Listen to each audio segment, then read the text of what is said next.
So I wanted to give you guys the pros and the cons, man.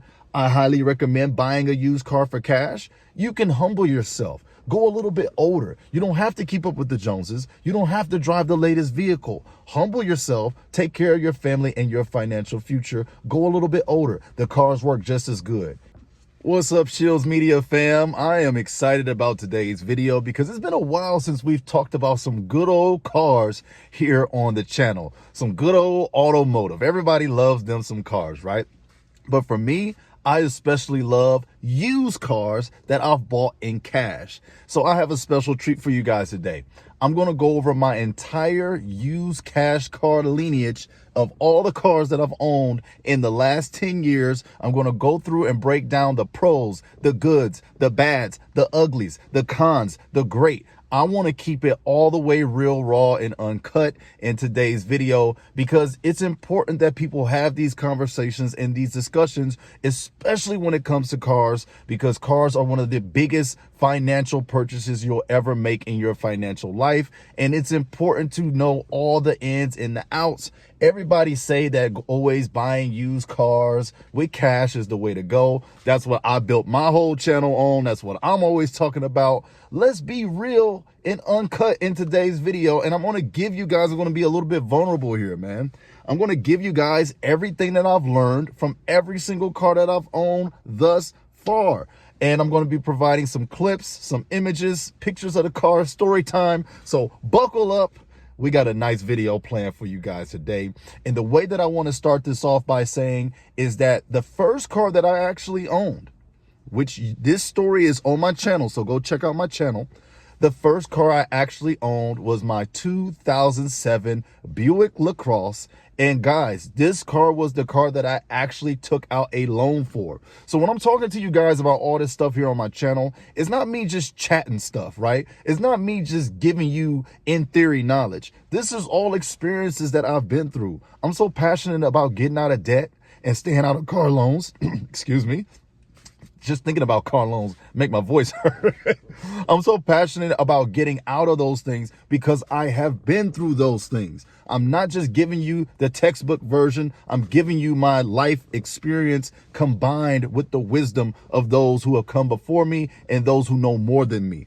So the Buick LaCrosse, guys, that was actually my first car that I had in my adult years. I would say free and clear. There was one before that, but that one don't count. This was the first one that I made as a big boy. Okay. I didn't have the money. I simply did not have the money to buy this car outright. The Buick LaCrosse was $4,200 on the lot. I went there with my dad, my pops. He was just trying to look out for me. I was still establishing my credit. My credit was still pretty young, so it wasn't too bad. It must have been at like 600 or 650 or something like that because I barely had any credit established as an adult. And I went to the lot with my pops. They told me I needed a cosigner. That's how they usually get you. There's so many lessons in this first car here, but I don't want to get stuck. This video is going to be long, man, so buckle in. The first lesson that I learned here was co-signing. I had no idea what all of this stuff even meant. But again, when you're starry-eyed, you just think you need a car, you go to a car lot, you go to a car dealership, and they just put a car in front of you. I didn't even want that car initially. I was trying to get a Chevy Impala. I don't know if I made out good or not because they both, in hindsight, I don't really know. But Impalas are not that bad, right? Buick's not that bad either. We'll get into the story. So I needed a cosigner, guys. I needed a cosigner to get that car. And I have a lot of things to say about that too. Knowing what I know now, I would never do co-signing with a family member because it strains that relationship. You put a slave and borrower strain and tension on that relationship. So for me personally, I'm never going to go into co-signing and all that other type of stuff again because I don't want to mix my financial health with my familial health, if that makes sense. I would say it's wise to try to avoid that. If you think you're tight like that, then go ahead and go for it. But one of the first life lessons I learned, me and my pops are still great to this day, so we didn't have any issue. But in hindsight now, I don't want to compromise that relationship. I don't want to compromise any relationship that I truly value. Stay away from the co-signing trap. That's just another way that they lure you in to get something that you can't actually buy. Back to the car, man. So I ride around in this Buick, guys, man. You guys have seen the video before. You've seen the pictures before. The thing was nice. It was a Buick LaCrosse with the 3800 engine, man. Things were going great. Things were really popping. And, you know, that car, it did its job. It did what it was supposed to do in those early years. But boy, do I tell you, I regret the car payment. I regret having the car payment. I regret refinancing it. Guys, I just didn't have the money to afford it. So the interest rate ended up hitting me so hard on that car. Guys, by the time I was done with my 3 or 4 year term on a 2007, I had paid over $8,000 for that car. A car that had depreciated that much, I ended up paying over $8,000. If you want the full story, go check the other video. But I have to put that out there because everything I talk about on my channel is stuff I've been through. It's not just no theory. Guys, I really made that mistake. They got me double for a car that was only 42, and it was probably marked up from 42. A Buick LaCrosse 07 with 151 miles is definitely not 4,000 right now, or it shouldn't be. It's not worth that. But I ended up paying over $8,000 for that car.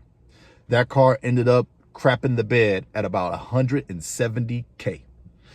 $170K. Now, the engine was fire. The 3800 engine in the Buicks and these earlier Buick models, the 2000s, they were great cars. They were, great engines. But the rest of the car continued to have issues. I started having transmission slips at 170, and we're talking about 170. The pedal started stuttering. I could barely brake, guys. It got dangerous for me to be in that car because combined with the transmission issues, the pedal was stuttering. And guys, here's accountability. I didn't really know how to take care of cars that well. I didn't really know how important preventative maintenance actually was. So you combine all of this stuff up, man, and I ended up selling that car. You wanna know how much I got for it? Because of all the issues, I can only sell that car for $300.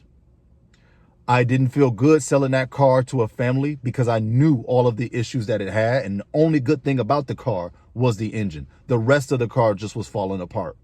So I sold it to a firm or a little place that takes any car. And I only got $300.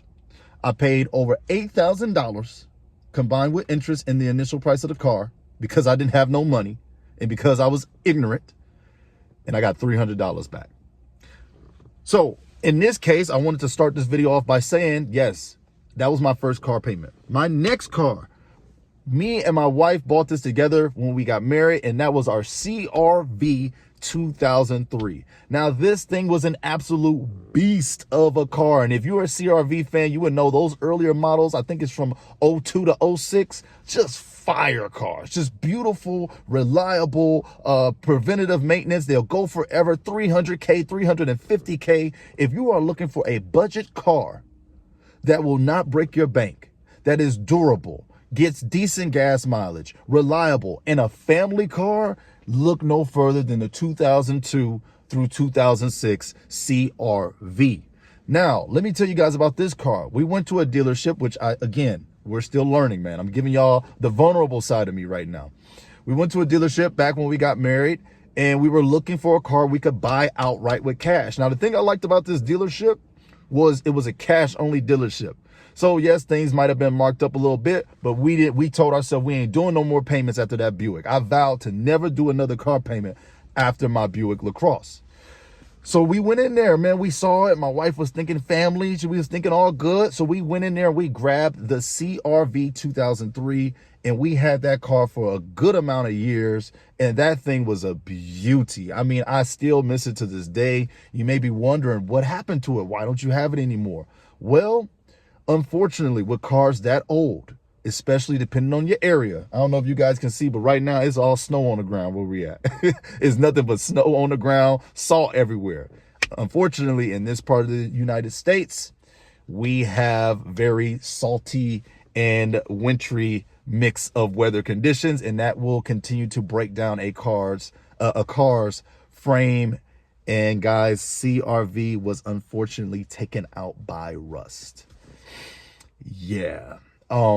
It was my fault again. You're going to see throughout this whole video, accountability. We need it. You need it. I need it. Own it. I should have done a better job of checking under the car, taking care of the car, maybe undercoating the car. But the rust We took it in for a daily checkup. We was getting oil changes every 3,000 and 5,000 miles. It just got to a point where we took it one time for, we were fixing something, maybe the air knock sensor, I believe. We were about to go fix that, and they were like, guys, you guys have a lot of rust under here. Did you guys know that? And I'm like, oh my gosh, I was so busy with life, I didn't even think to check for rust. I was just saying, if the engine good, if the transmission good, then we good. But let this be a lesson for you. Do your due diligence. Check everything about a car before you buy it. Look under the car. Look at the hood. Give it a test ride. Check the suspension. Check everything before you buy a used car, because sometimes they will have already accumulated damage. They will already have been through things because they're older, they're used. So the CRV, we had to let it go, unfortunately. It was a beast of a car, though. I highly recommend Honda CRV within this generation. If you can check all the boxes, check its Carfax, check the history, check the engine, look under, see if the frame is good. If you find one of these babies in good condition, man, 300,000 miles of drive-free problems await you. So I wanted to give you guys the pros and the cons, man.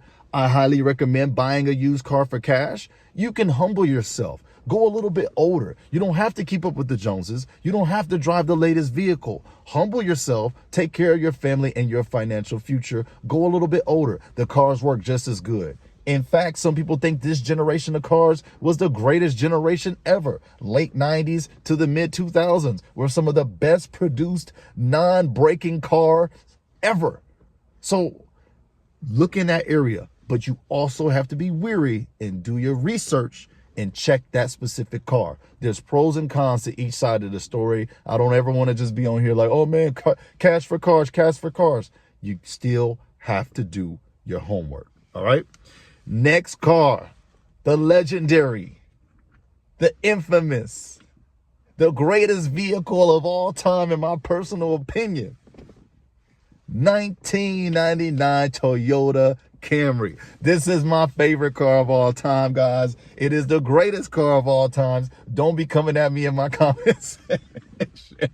Listen, we paid $2,100 for our 99 Camry.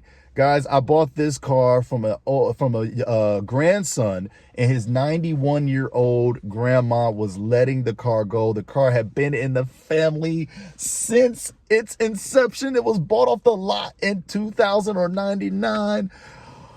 The rest is history. Just check my channel if you want to see how much I love the 1999 Toyota Camry. This car today is still one of the greatest A to B financially smart, reliable vehicles you can purchase on the road today.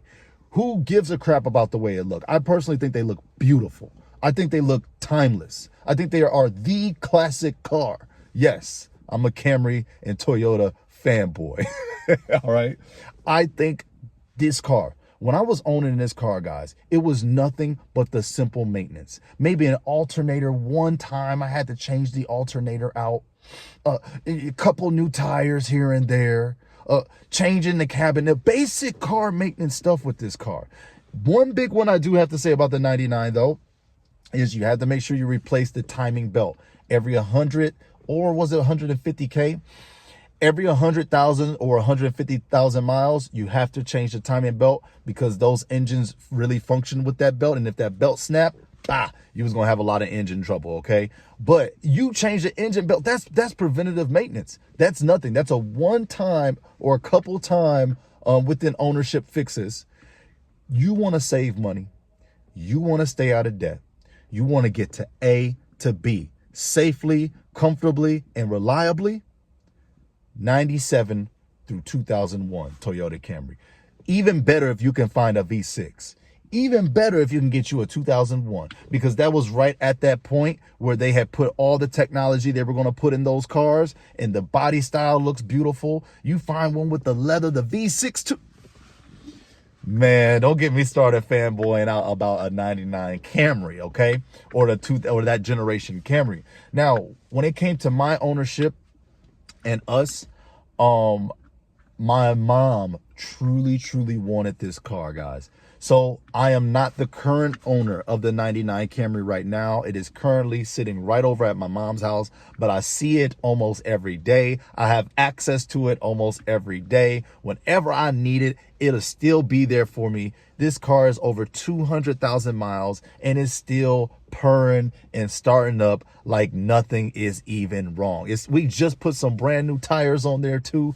Beautiful, beautiful car. I highly recommend that generation of Camry if you're looking for reliable wheels. Now, as to why did I let it go? Well, simply put, I like to experience other cars. That is still my favorite car. I think it's still financially the smartest car I've owned, but it was time to just try new things. And again, I didn't sell it because you don't let gems like that go. My mom, well, I sold it to my mom, but it's still within our family. We can still access it whenever we truly need it. Probably my favorite car of all time. Beautiful car, highly recommended. Only paid $2,100 for it. Only $2,100. Don't tell me you can't find great vehicles out here in today's world.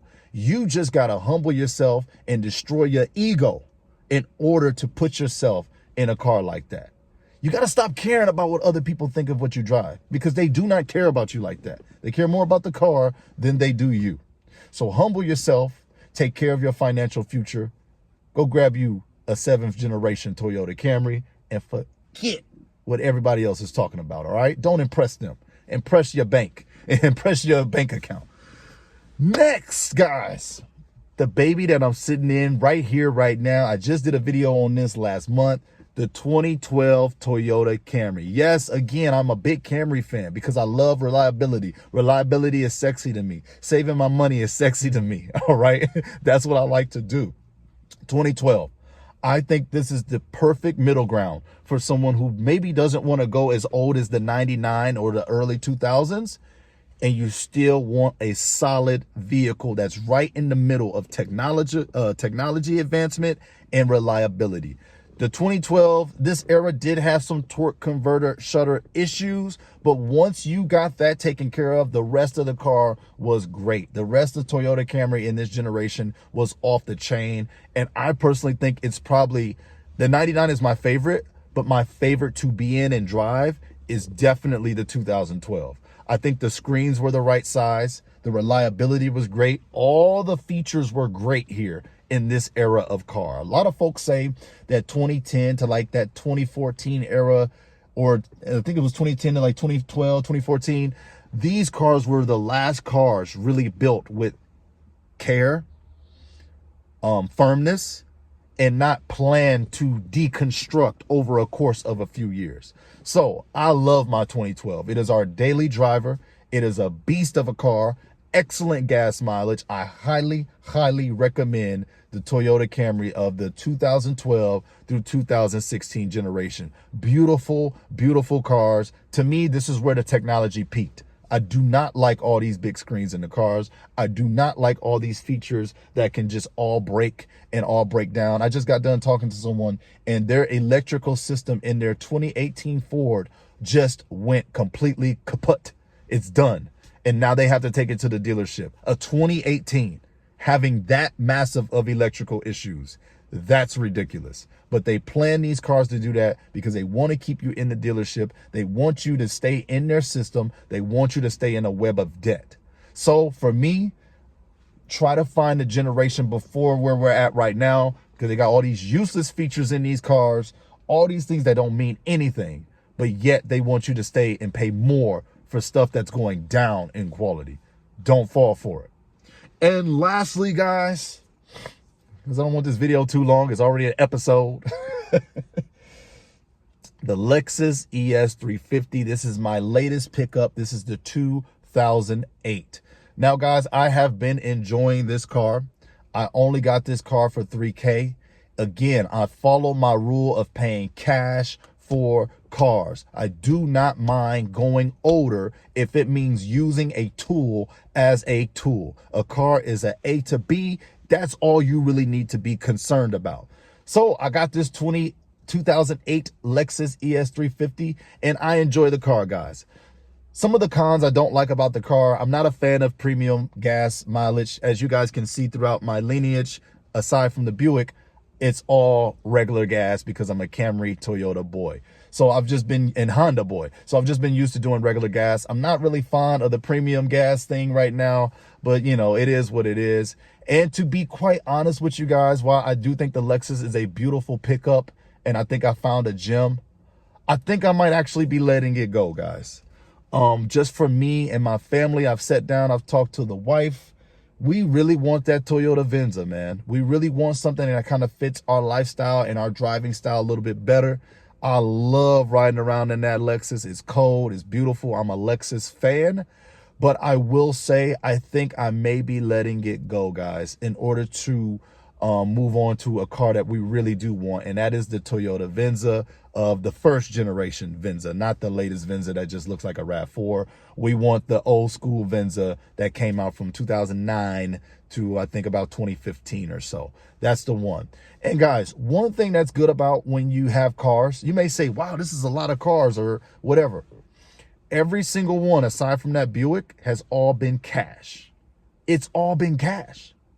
So to me, when I let these cars go, I don't have to roll into other car loans. I don't have to roll it over or pay a negative or do this or be upside down. None of that. It's just one transaction from me. It's my cash, my ownership going to where I want it to go. If I want to switch out new cars, I don't have to wait to pay it off.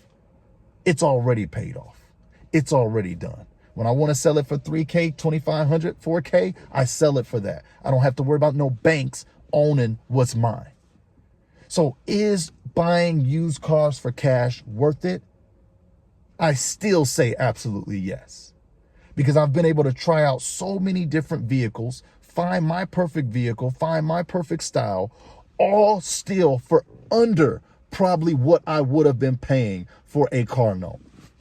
Under, especially if you add in interest. If I had got all of these vehicles with interest, what is my how much would I have paid out by now? I would have rather done exactly what I've done. I have no regrets, guys. I made this video showing my entire lineage to show that even I've made financial car mistakes, right? I bought the Buick. That was bad.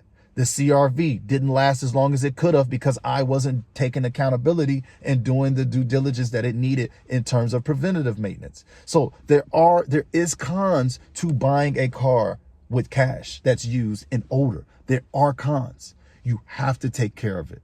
You have to do preventative maintenance and you have to do your homework before you go out there. But the pros, nothing's better than ownership, guys. Buying a car outright and it has your name on it and you do a one and done transaction, that is priceless, man. So I would highly value buying cars with cash over payments any day. To me, is it worth it? Absolutely, it's worth it to own that in which you drive. Absolutely, it's worth it to not be in debt and play the system's game. Absolutely, ownership is the way to go. I feel so good getting into a car that I know is mine. I feel so good looking around and seeing all these repos and all these crazy car stories and people buying Teslas and Lexuses and things that they can't afford to impress people who don't give a darn about them, all because of their frail ego.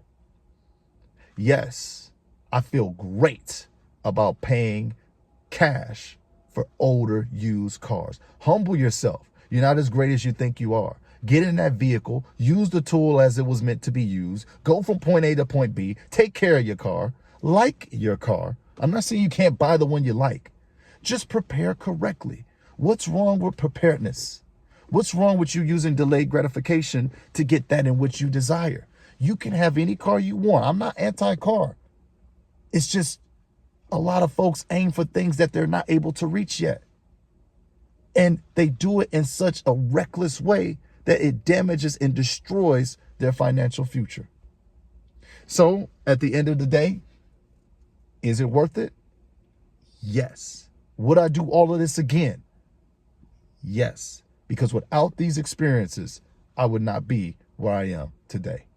And that is debt-free, car loan-free. We pay cash around here for our cars. God bless you guys. Thank you so much for watching this. This might be my longest video I've ever made on the channel. If you made it this far, type in 99 Camry. That way I know you are a real one and that you watched all the way through the video. I pray that this video reaches a lot of folks. Share it, like, subscribe if you're new, and I'll see you guys in the next video. God bless.